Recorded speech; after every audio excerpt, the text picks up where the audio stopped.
So my name is Ruth Pierce, P-E-A-R-C-E, and I was project manager on large projects, not the kind of major projects you guys are talking about, no oil rigs or anything like that, but I worked in financial services and did a lot of large integration and implementation projects for about 25, maybe a little longer, 25 years. And during that time, I became really, really interested in how teams work and how they don't. And a couple of things happened to me at the same time. One was back in 2015, I took over a program with 110 people on it. And about 65 of them were in 3 locations, spread across 3 locations in India, and 45 of them were in the US and co-located, which was very nice, in a basement room in Springfield, or not Springfield actually, just outside Springfield, Massachusetts. We were actually in Connecticut. We were fortunate that the basement room had windows, and the windows faced down. So when you looked out of the window, all you could see was the ground. So we did get a little bit of natural light, but it was the weirdest building design, I think, that I've ever seen, even taking into account some of the strange buildings in London. And we all worked in this open plan room, and we had these sort of mobile partitions that we could use to break up the room into different spaces and everything. And I arrived, and these people looked as though they had just spent the last 6 months in jail. And I don't say that lightly. I don't mean to be sort of casual about the jail reference, but people were sort of, their skin was sallow and people were demoralized. And we had the first meeting where the previous program manager handed over to me, and I looked at the people in the room and I was like, these people don't want to hear a word from me. You know, some of them were turned away from me, and some of them were just kind of looking down at their desk and, you know, patently not paying any attention. And at that same time, my manager said to me, so take a couple of weeks, evaluate the team, 110 people, and if we need to, we will clean house and start over, because they felt they were having a problem with this program and this team. And before I could stop myself, classic Ruth, the words came out of my mouth, well, that wouldn't be a very good optic, would it? And I was like, oh, foot in mouth. So one of the things I've tried to learn is a little more diplomacy over the years. Hasn't worked very well, I'll just tell you now. And he said, well, what do you mean it wouldn't look good? And I said, well, that would mean you've made 110 hiring decisions that were wrong in a row. You know, it's 110 mistakes. If you say, this is the wrong team, wrong people, can't do it, that's on you. So he's like, okay, well, if you need a little longer than 2 weeks, you know, just let me know. But that is still a possibility. So that was one thing that was going on. And at the same time, in spite of having what I considered to be a good life with lots of opportunity, I was depressed for the first time in my life. For years and years and years, my entire life, I've struggled with anxiety. But depression is not something that I have faced. And I don't know whether it's anything to do with being told by a manager, you know, we can just get rid of everybody if you like. Maybe that had some sort of impact. Devaluing people, that's always something that sort of gets under my skin. But whatever it was, I was having a really hard time. And somebody said to me, well, you know, you could go and see a therapist. And I thought, you know what, I really don't want to dig around in that hole. You know, your father had OCD and your mother was this, and, you know, together they did that, and this made you the, it was like, I'm at an age where, you know, I've got to own it and take care of it myself. And whatever went before, that's done. And I Googled positive psychology, because I was like, this is, you know, the standard psychology is deficit psychology. And so I Googled positive psychology because I thought, well, maybe that's a thing. And I came across 2 programs. One was this amazing program at the University of Pennsylvania called the Masters in Applied Positive Psychology. Just the tuition fees cost $70,000, and you have to commit to going 1 weekend a month, staying there for 4 days, you know, paying your flights and accommodation and everything. I was like, yeah, I can't do that, because I'm searching for this because I went, you know, Google positive psychology, not because I've done any kind of research or anything into this topic. But coincidentally, there was a certificate in positive psychology being offered by the Wellbeing Institute, where the live sessions were in a yoga center 10 minutes from my house in Western Massachusetts. Nothing happens 10 minutes from my house in Western Massachusetts. So I thought, okay, this is I don't believe in signs. I'm not religious, but I was like, I can't ignore this. You know, much more cost effective. If it's no good, well, I'll have wasted some money, but you know, not too bad compared with the grandiose amounts of money we were talking about for MAP. So I went and did the certificate in positive psychology. An amazing course, great topics, really, really helpful in connecting with my team. But there was one thing in that entire course that I absolutely developed a passion for, and that was character strengths. And there are several reasons. One is that character strengths, I don't know if anyone's taken a look at it before coming to this session. I can provide you a link. You can take the survey for free. I can even offer some upgrade reports that would normally cost about $50, but I can get them for you at less than that if you're interested. But the thing about character strengths is there are 24 of them, and they're in this language that makes sense. You know, so when we say gratitude, we mean gratitude. You know, people have a concept of what gratitude implies. Leadership means leadership. Social intelligence means social intelligence. Honesty means honesty. You know, it's being authentic. And so I really like the fact that you didn't need a decoder ring for it. I'm also a certified strengths finder coach, and I always feel you need a decoder ring for that. Not a big fan of things like MBTI because there's no science behind it. And so this, I just fell in love. It's very simple to administer. The assessment takes 15 minutes and is free. So I was like, ooh, character strengths, this is great. Their research, their evidence-based, there's over 700 studies, peer-reviewed studies that support the original research that took place in the 2000s, a 3-year project to analyze, you know, what character strengths are universally recognized across the world. And I was like, this has universality, it's scientific, there is a science of character strengths. It's proven by multiple people, it's not proprietary, and it's so practical. And so I went into work with my 110 people and said, hey, I've got an assessment I'd like you to take. Now, I had literally taken over this project, this program, maybe 6 weeks prior to this. You know, and we'd started with everybody staring at their knees and not even wanting to listen to me. So it was already, you know, a bit of a challenge. I go in and I say, got this survey, it's free, this assessment. It's scientific. We had a lot of people that were engineers that were involved in this project. And so they had that kind of, well, you know, why would I take this assessment? I've seen these crap assessments before. And not to stereotype, but they had that sort of scientific analytical approach. And then there were other people who were sort of more, oh, I love taking assessments, you know, I'll take anything. And there was everything in between. And 85 out of 110 people voluntarily took the assessment. I'm going to let that just sit for a moment. 85 out of 110 between the US and India. I have never in my life administered a survey or assessment or anything where so many people took it, even if I had the authority to tell them that they have to take it. And in this instance, all I could do was say, how about we give it a try? And we did all this debriefing with these character strengths afterwards. And the effect was just way better than I could ever have envisaged. It really brought the team together. We started to recognize the source of some of the conflicts on the team. It increased creativity because people that we didn't necessarily think of in their roles as being idea people, it turned out they were idea people. And we took a process that was taking 3 days to refresh our systems, our linked systems to do testing. We got that down to 8 hours after we'd done the character strengths assessment by pulling on people that wouldn't traditionally have been involved in that conversation. Now, then we decided that being in the basement with the downward sloping windows was actually a really big benefit because no one knew what the hell we were doing, to put it frankly. We were on a floor that was away from everyone else. I have no idea if we could have accomplished what we accomplished if we'd been in front of, you know, senior management and all of that. We were downstairs in the bowels of the building and no one wanted to come near us. We rearranged our room.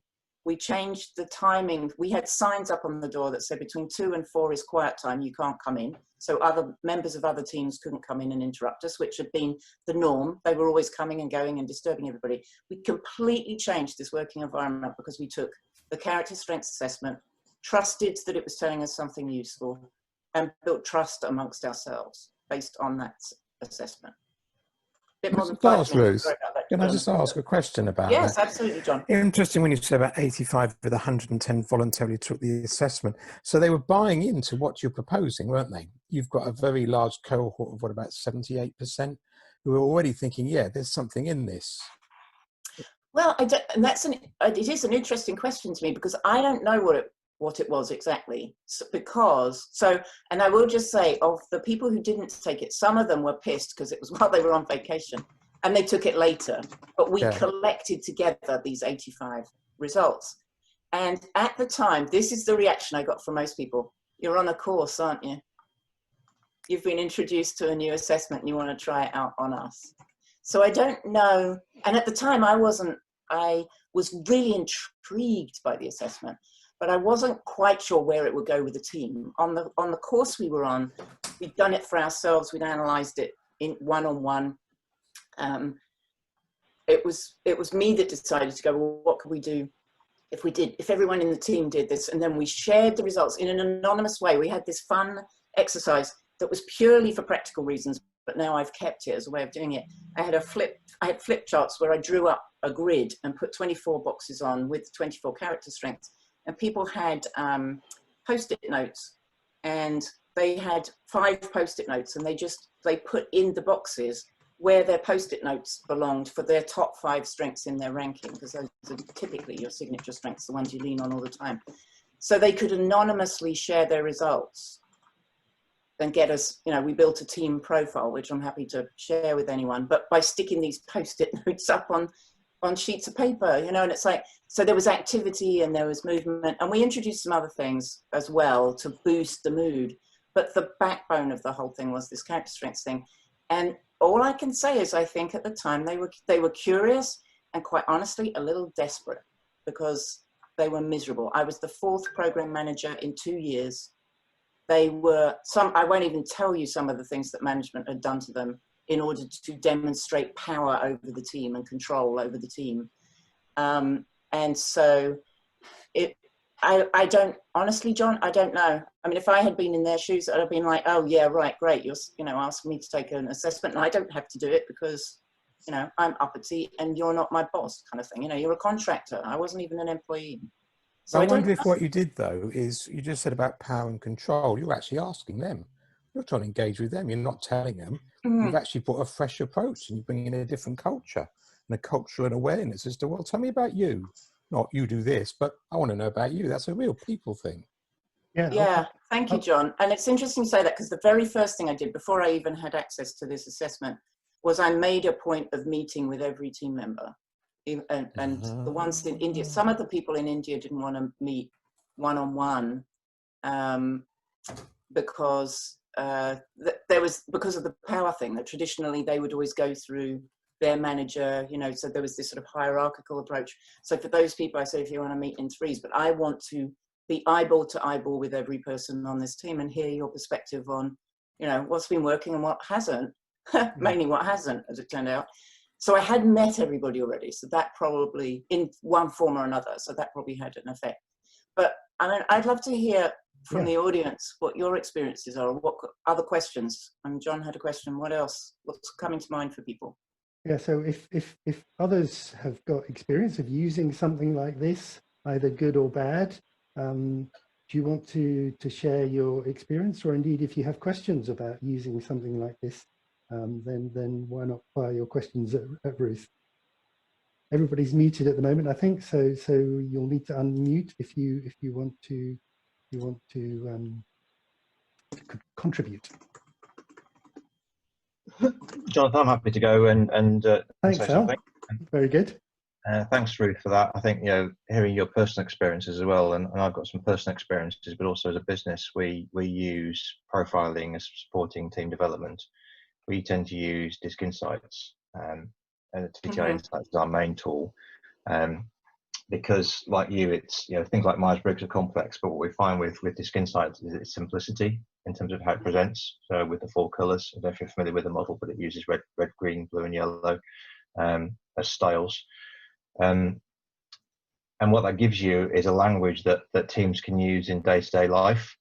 and talk about their individual styles and their communications preferences and how they interact, and it becomes part of the taxonomy of the team.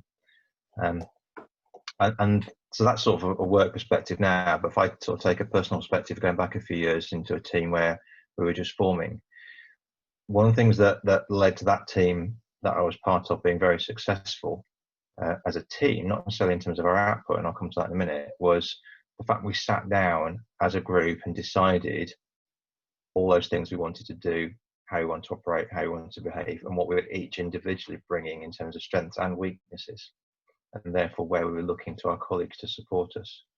And that was quite an sort of a difficult process for some people to be that open, but having gone through it, it was a big team. It was a big team for a very big bid, international bid. We didn't win the contract at the end, but when we disbanded the team, one of the reflections was from a lot of people in that team, it was the most, sorry, not the most enjoyable, but the best team they've worked on in their careers. Yeah, and I had similar feedback. We used to have people who would apply. It was hilarious because we were on a very big program. We were one program within a portfolio of programs that were redeveloping the sort of entire platform that this financial institution worked on. And we were also partnered with a vendor that was developing that, their part of the system with us, or for us, I should say. And we were the linking piece, we were the data warehouse, but we were also building the interface between the vendor product and the other things that were going to be feeding off it. And we had a very similar experience. You didn't go into detail about you said that you didn't win the bid. We had a very similar experience, amazingly impactful on the team. Our deliverables were, went up in quality and timeliness and everything else, but ultimately the whole program failed. And one of the things that happened, I feel, because we were taking this approach, was we started to hear people say, this really isn't going to work. This vendor product isn't all that and a bag of chips, and it really isn't as close to being what we're looking for as they're making out. There's a lot more to be done and everything, and it kind of peeled back layers of the onion to the point that, not to go into too many details, but the company I worked for sued the vendor. So it kind of, unfortunately, our teamliness kind of contributed to the whole program unraveling. So that in one way is a downside, but it should have unraveled 2 years prior. Why the program was even going on, I don't know. So I'd love to hear from other people or questions. Please ask me questions as well. And you mentioned Disk Insight. It's interesting that you mentioned that, because Disk is related to MBTI. It's like a business development of the MBTI tool. Yeah, they still have the same underlying big five principles, don't they? But I think that the way the reports are written and the way the language is used is a lot simpler to have a team conversation. But also it's complex enough that it gives the individual something of value as well. Yeah. It's complex enough and deep enough to be valuable, but simplified enough that, no one walks into a room and says, oh my goodness, Al, ENTP. Yeah. It's like, the MBTI thing is that there's no natural ability to use it. It's not instinctive at all. No, absolutely.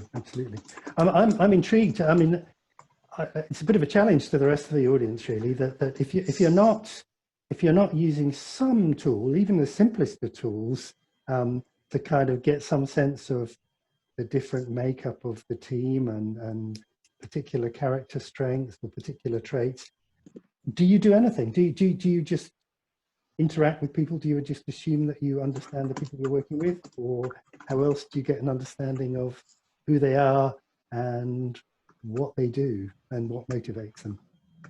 Any thoughts on that?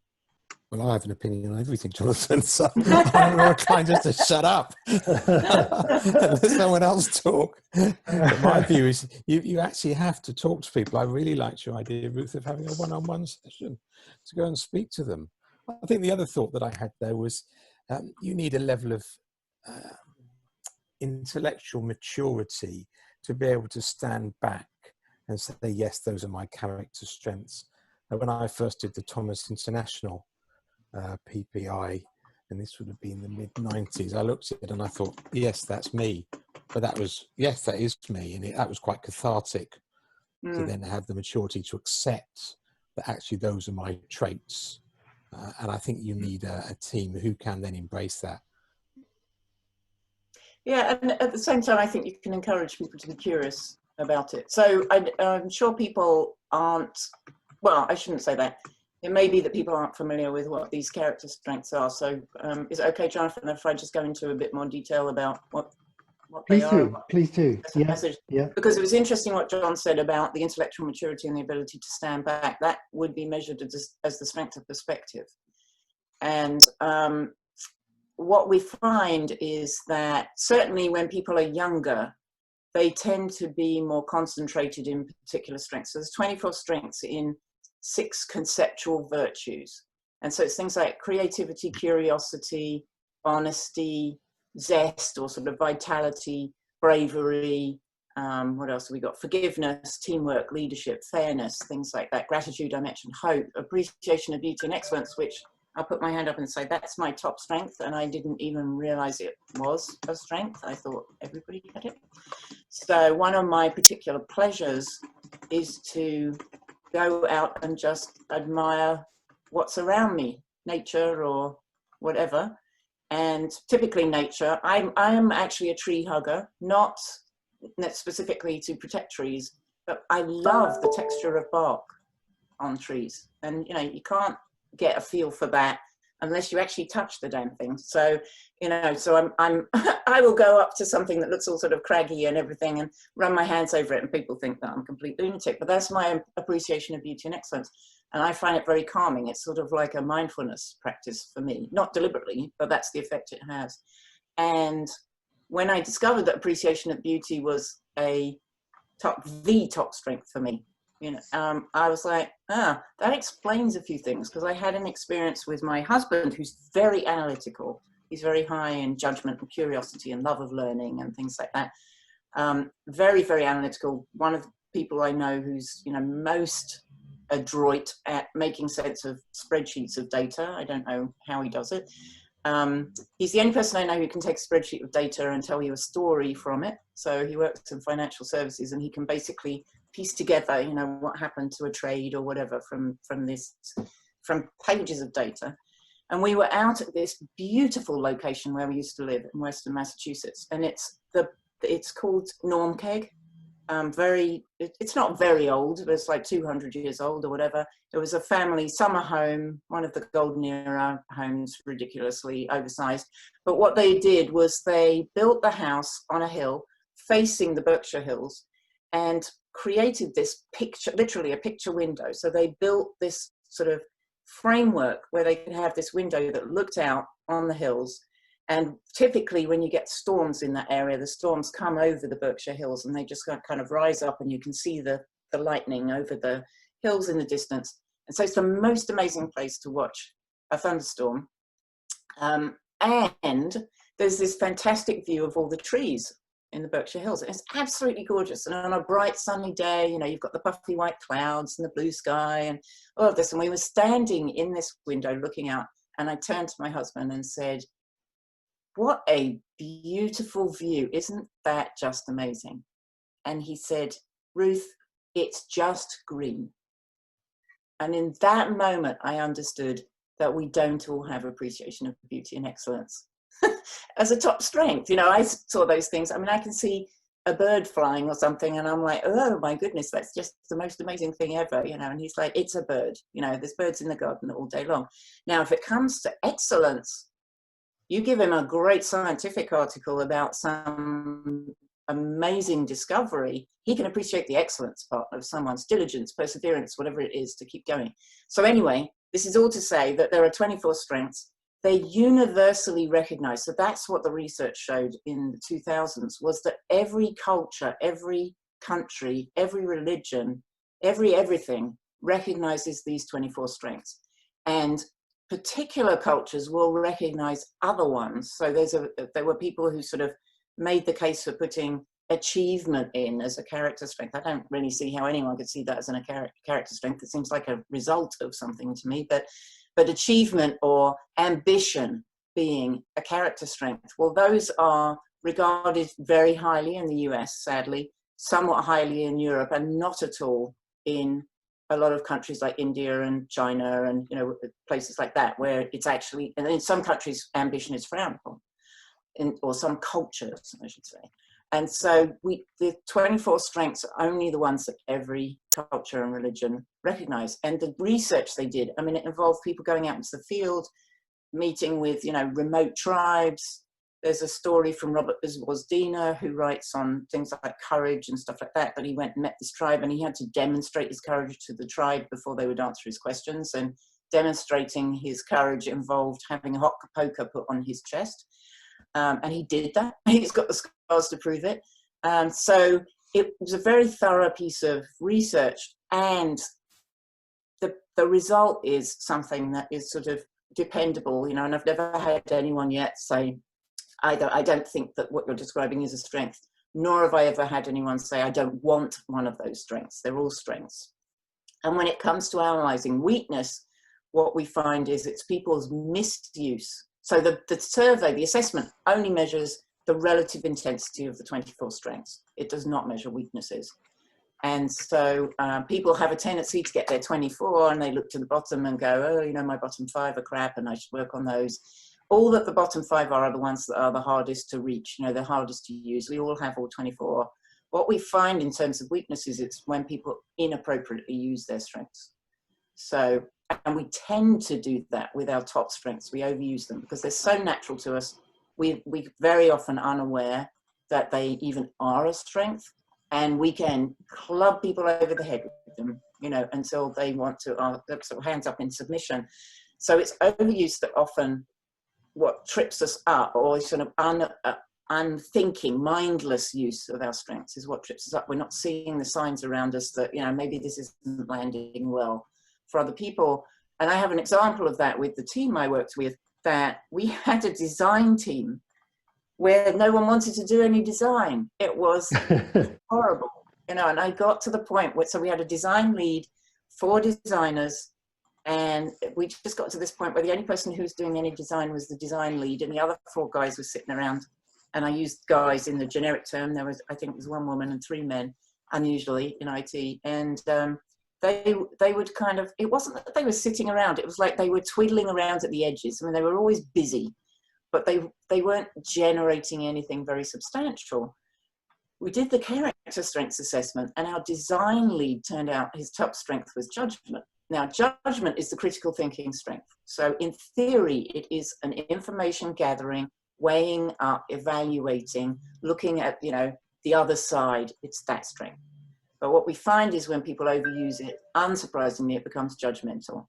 And what we see sometimes happens is, because it's the balancing strength, what people behind judgment will often do is they will counter what they see in front of them. So if you come in and say, wow, this is just the best idea we've ever had, their balancing instinct is to say, well, here are all the reasons why that is wrong. And that is what was happening with the design team. The design team were bringing forward ideas full of enthusiasm. Hey, I think we can do it this way. And he'd be like, here are the 15 reasons why that makes no sense. And they got demoralized. When we did the character strength survey, he admitted that. He said, I can see that I'm not balanced in my use of judgment, that I am being judgmental. He said, I can see that, which was great. It comes back to John's point about maturity, you know, being willing to embrace what you discover in your strengths. And the design team also confirmed that that was their experience. It was like the more enthusiastic they were about something, the more negative he was. And it was just sort of getting them down. And between them, I was this close. You know, I thought I was going to have to sort of pull him in a room or talk to him or whatever. And I was weighing up how I was going to do this. They fixed it themselves. They had a conversation about how to change the dynamic and started including him in discussions at a much earlier stage for 2 reasons. One was he could more quickly give feedback on, here are some things you want to think about. And he could be part of the positive experience of developing an idea to fruition, you know, and being able to say, hey, here's our idea, you know, we've done it kind of thing. And he was a very collaborative guy who was absolutely not interested at all in stealing people's thunder or anything like that. He'd be the first person to say, and this started with an idea from Camilla and all of that kind of stuff. So, you know, very, very full of integrity and everything else. And it completely changed the dynamic of that team. And it was largely because of them and some help from other people, as I say, some unexpected people, that we were able to take this process that involved a 3-day refresh process and get it down to 8 hours. Was that when we re-engaged the creative strengths of our design team, and then they said, well, you know what, so-and-so is really good at this stuff. Can we borrow him for a couple of days? You know, she's really, really experienced in this stuff. Can we ask her? And I was like, do whatever you need to do. And they were around a whiteboard and, you know, and then they came and said, if we do it this way, we think we can do a refresh in 8 to 9 hours instead of 3 days. And I was like, well, let's do it then. And they said, well, don't we have to run it by someone? Again, opportunity, because we were, you know, in the basement. I said, let's do it, show that it works, and then tell people this is the new model we want. And we ended up controlling the schedule of when all the refreshes were done, everything. I mean, it all came our way and it started with this guy recognizing that the overuse of his judgment was a weakness and was detrimental to the team. So his emotional intelligence has grown. Yes. Yeah. Materially, to be able to then say, I know I've got a problem, team, how can I work better with you? That's a really good lesson there. Well, and for the team as well, to be able to say, let's sit down and talk about that. That actually, I knew him reasonably well at this point, and as I say, he had a lot of integrity. So to discover that he was the cause of a bottleneck would be uncomfortable, but in a way that would make him want to do something about it. What was a bigger surprise to me was that the 4 design team members felt empowered to say, because they could come to him and say, we value your judgment. And, you know, instead of saying you're an absolute pain in the ass and every time we bring you anything you say no, they were able to say, we see it, we see that you have judgment, you're an amazing critical thinker. How do we engage that in a way that, you know, encourages us to do more instead of do less? So they were able to approach him in this strengths language that made the whole conversation less threatening to everybody. Yeah. And they did that themselves. You know, it wasn't, I would love to be able to say, and I steered them through it, you know, and I coached them, and no, I didn't. I gave them an assessment, we did a debrief, and everybody sort of ran with it. So that was the other thing I loved, is it seemed to empower other people. And they got very confident with me, you know, like the 5 of them came to me and said, you know, the layout of this room is horrible. And I said, well, what are we going to do about it? And they said, well, what we'd like to do is call everyone together and collectively figure out what's the best approach. And it's, you know we're going to end up with a layout of the room that isn't going to suit everybody, but maybe we can suit more people better, kind of thing. We took down all the partitions, ironically, although one of the complaints was there was so much noise.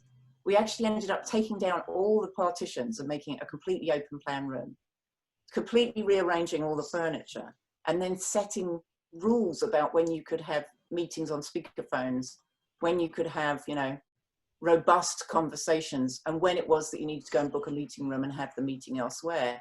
And by putting those agreed, Al, you talked about it, it's like you defined the team's rules of engagement.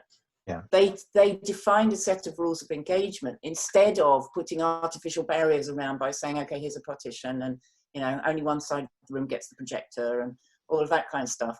They did it by agreed rules of engagement, and that, again, that changed the whole dynamic of the team. Yeah, I'm getting all excited as well. Since I've spoken about this. So just come back on that sort of rules of engagement thing as well. There's a piece of research that was done a while back, and I only saw it as an article. I haven't sort of delved into the detail of it, but the gist of it was, and it was a piece of work done in Google, that said teams perform better when they write down how they want to behave and act. It doesn't actually matter what they write down. The sheer act of going through the thinking process and committing something to paper helps improve performance. I think that's a very interesting thing about it. It doesn't actually matter what they write down. So that allows lots of variety and lots of different team dynamics. But as long as you understand it and then act consistently to that, that's the route to performance. Yeah. And the other point I was going to come back on, which sort of relates to the conversation around vulnerability, is the concept of the incomplete leader, which I think, Jonathan, you've probably heard colleagues from Alliance Manchester Business School talk about a number of times. we have a concept of leadership with vulnerability, but same thing, it's about recognizing where your individual weaknesses are as well as your strengths, and playing to your strength and using your team to mitigate your weaknesses. Yeah. That's something it took the team a very long time to get used to. And I've worked on other teams where I've had similar experiences. I'm focusing on this particular one, but I'm also thinking of another one at a French bank where I worked, where we had a lot of similar experiences, except at that time I didn't have the formality of an assessment to use. It took people a long time to get used to the idea of me saying, I don't know, it's like, it's not my job to know everything. It's my job to facilitate you guys getting it all together. One of the things I always emphasize is, that whether it's program manager, project manager, leader, whatever you're giving me, that title's a role, not a status. And it's like, I'm here to facilitate removing barriers, bringing people together. I have the authority to say, hey, we need to borrow this person for a couple of hours or whatever it is. But the purpose of that is not for me to lord it over the other person. It is for us to be able to get access to resources that can help us move forward.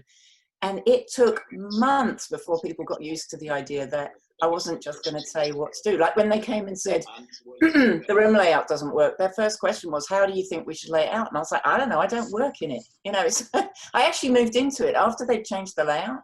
They came and said to me, we would love it if you would work in it, if you would sit with us. And I ended up sitting with them by their invitation. And I said, you really want me, sort of peering over your shoulder? And they were like, yeah, come on down. So, but again, they initiated that. They said, why don't you sit with us? It would be good if you could hear everything that's going on. And it did. It vastly increased my understanding of what the program was.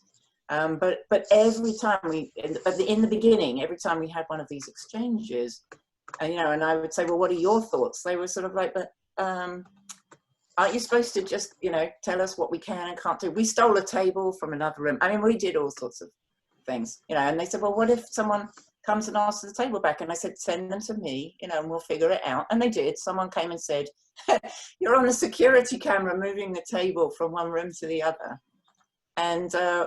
But you can't do that. And I said, well, do you need the table back? And they said, no, we have to have facilities move the table. And they actually wanted to move the table back to the other room so that facilities could move it to our room. And finally we persuaded them. Yeah. But it is that sort of facilitation and creating space for people and opportunity. I would randomly stand up and say, we're going to have a mindful moment. Like if it seemed like the room was really frenetic, I would stand up and sort of draw everyone's attention to one thing, and we would get focused on one thing for 5 minutes. And sometimes it was like a silly problem solve, or I would draw something on the whiteboard and say, explain what you see. And my drawing's horrible, so it was a real challenge to explain anything you saw that I drew. But things like, there were pictures of, what are you looking at when you see that someone's standing on a side wall and sticking, it's like they're underwater and things. They had to think of things, and it would sort of switch the focus and then come back. Yes. Now that's me playing my strength of bravery. I am high in bravery. So it's like standing up and looking like an idiot doesn't bother me. It does. It bothers me, but I do it anyway. And so, I would stand up and say, go guys, what's this? And I'd try, and the people would be like, it's a, I don't know, an elephant missing a tusk. It's, and it would just draw their focus in, and then they would go back to what they should be doing, and it would sort of just calm everything down from this freneticism of being in an open plan room. I'm gonna jump in now, Ruth, because we've only got a quarter of an hour left. The conversation's going really well, and I wanted to offer a different perspective and invite the participants to come in on a different perspective. What do you think our most recent experience of the last 3 or 4 months working in the environment we're in now, the virtual environment? What do you think? What have you learned about your strengths, about strengths within your team, and indeed about how we need to address people's strengths in working? How does the minute that we're no longer face-to-face with people, the fact that we're working in this strange environment, how has that changed your perception, and how has that changed the game, if you like?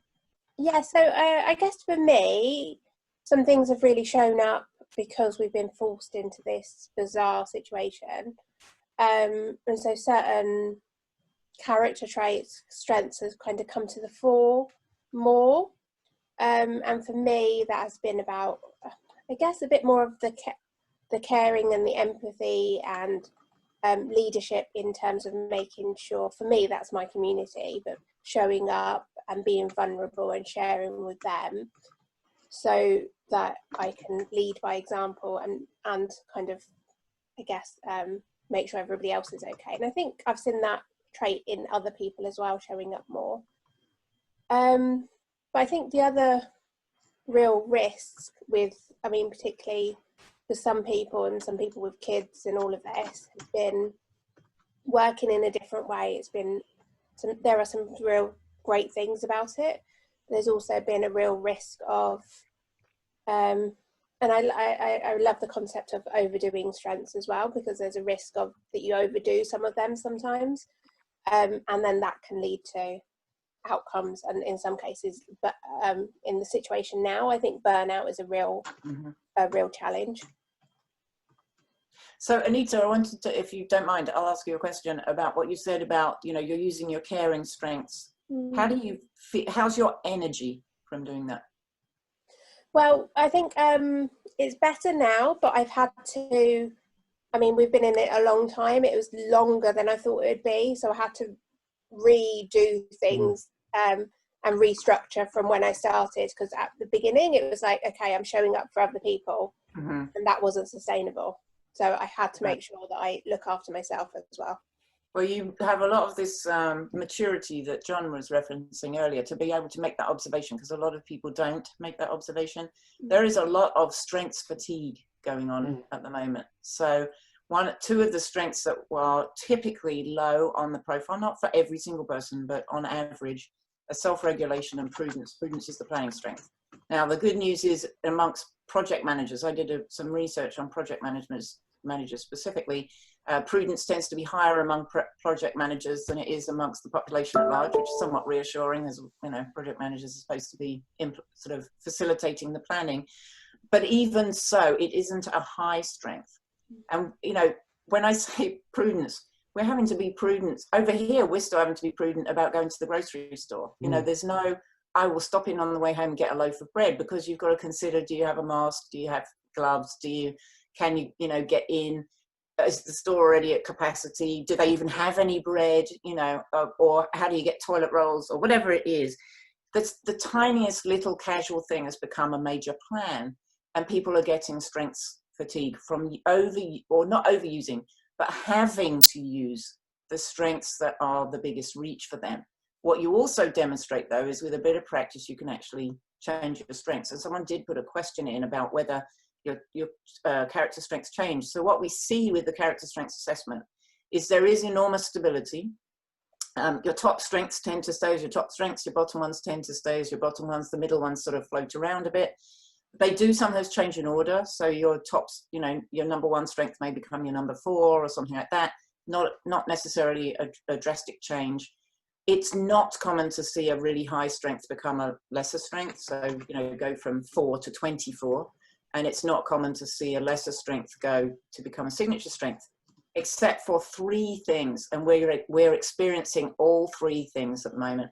Trauma can change the balance of our strengths.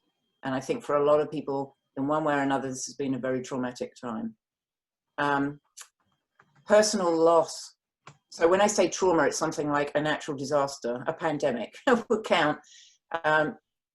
A loss of someone who's key in your life, especially unexpectedly, can change the way that you use your strengths. And, you know, not a complete surprise, but there's more of that potentially at the moment. And then deliberate practice. And we've been forced into deliberate practice of some of the strengths that are lesser strengths. You know, it's like people who are not using more self-regulation and more prudence are probably not going to do too well. You know, one way or another, there'll be the people who either get infected or infect someone, you know, and who wants to be the person who infects someone, right? Especially if they get really sick. So those 3 elements are forced upon us at the moment, and it is tiring. At the same time, it's an opportunity for people to develop strengths that are not their go-to strengths, which will put us in a good place later, you know, when we've had a chance to sort of regroup and recover. Yeah. You think, Ruth, is John, if I can ask, have you read Kahneman's book about Thinking Fast and Slow, where he talks about system 1 and system 2 thinking? System 2, yeah. Because I think at the moment we're suffering from system 2 thinking. We can't rely on system 1, and system 2 by its nature is very tiring. Yes. We're not geared up as individuals. We sort of live in the system 1 mode with quick decisions. But because of what's happening, everything is system 2, and you've got to think about this, think about that, and it gets tiring. Everything's a major decision now. Yeah. It's one of the things I love is when people say, don't treat every decision as though it's a big decision. The trouble is almost everything is a big decision at the moment. But the other thing I notice is that some things are slipping into system 1 that aren't usually there. And I have an example of that, because you can't be in system 2 about everything. You know, you have to have some shortcuts, otherwise you just sort of shrivel up and die. And so, for example, I'm a big waste sorter, you know, so anything that is compostable goes in the compost. Anything that is conceivably recyclable goes into the recycling. Only the very last dregs of anything go into the trash. And if it's very small pieces of plastic, or my husband has succumbed to the urge to buy one of those netting bag things of avocados, which I hate, I keep those little bits of plastic and the avocado plastic bag things in a drawer, because, you know, they are just dangerous, whatever you do with them. I mean, if you cut up those netting things, creatures can swallow them, and if you leave them whole, they can strangle themselves with them. So there's a drawer of this stuff. And what I noticed the other day was I was putting trash that I would normally save in the drawer in the trash. And I discovered the other day a piece of plastic in my compost. And I think it's because I've moved my waste segregation to system 1, because I just cannot contemplate a decision on everything I do. And I'm horrified that saving the planet has become a secondary concern.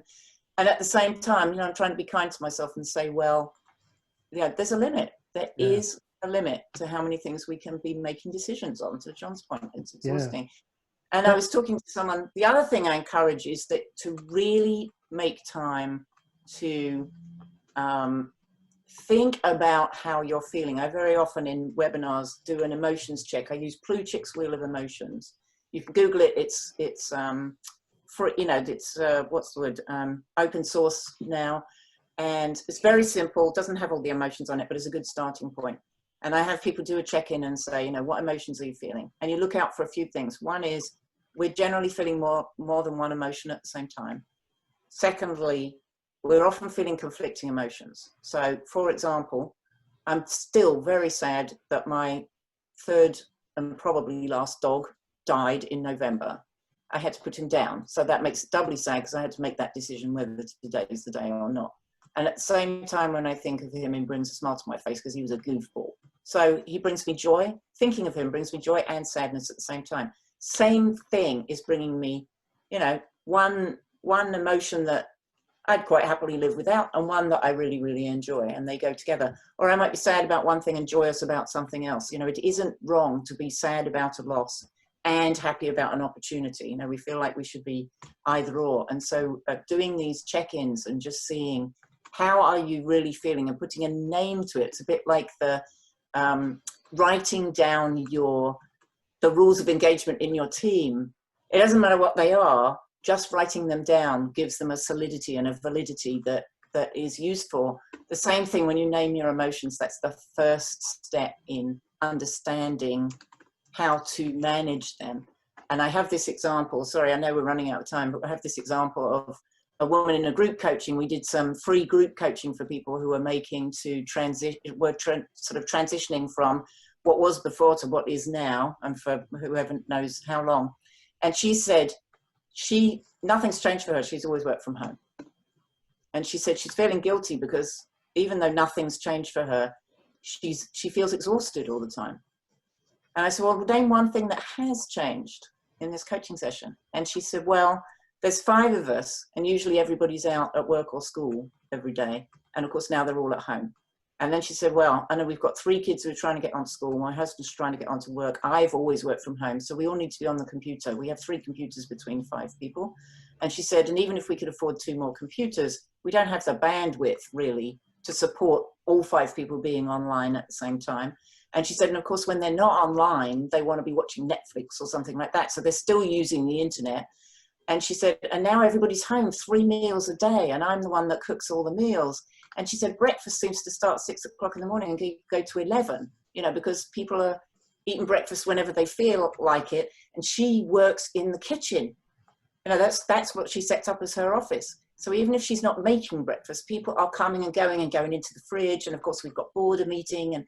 And finally, she said, wow, the only thing that hasn't changed is that I still work from home. That was the only thing that was consistent in her life. And she finally gave herself permission to, you know, realize that being flipping exhausted, as Anita said, is perfectly natural, even for someone who thinks that their circumstances haven't really changed. Say thank you ever so much, Ruth. That was tremendous. And to encourage everybody, Ruth is blogging for us at the moment on the Major Projects Knowledge Hub. So do check out her blog, and she'll be continuing to do it. I think we've got one more to go, Ruth, is that right? Or we've got two? Have you put this week's up? Not yet, no. I think we've got 2 more to go. 2 more to go. Yeah, it's 5 in total, because July's a long month. Yeah, and she's posted her contact details there in the chat, so if you'd like to pick that up. And thank you everybody for taking part. I hope those of you that have contributed, that was good, and those of you who are just listening, I hope that was equally good.